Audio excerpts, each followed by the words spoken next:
नाम लिखना है, ये ना हो कि वो एनोनमस वो आ जाए और सारे ही पास हो जाए।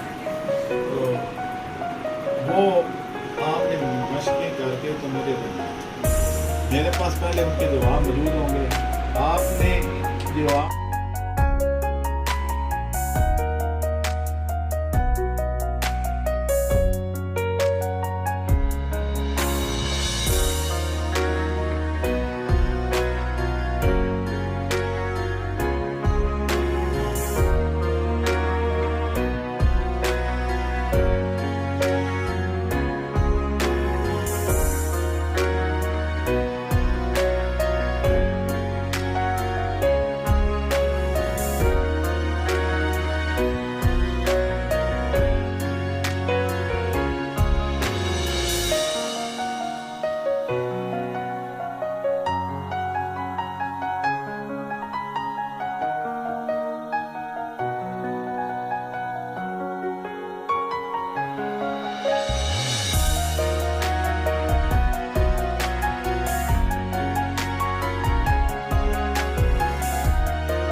ये मैंने बाइट से लिया है, मुझे नहीं पता इसका प्राइस क्या है इसकी, मुझे 1000 रुपये का के लिए आते हैं।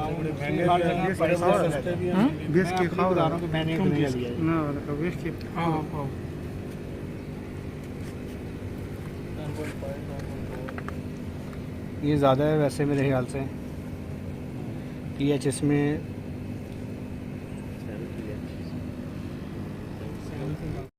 हमारे चैनल को सब्सक्राइब करें और साथ में बेल आइकन को भी दबा दें ताकि हमारी हर नई आने वाली वीडियो आप तक बआसानी पहुंच सके।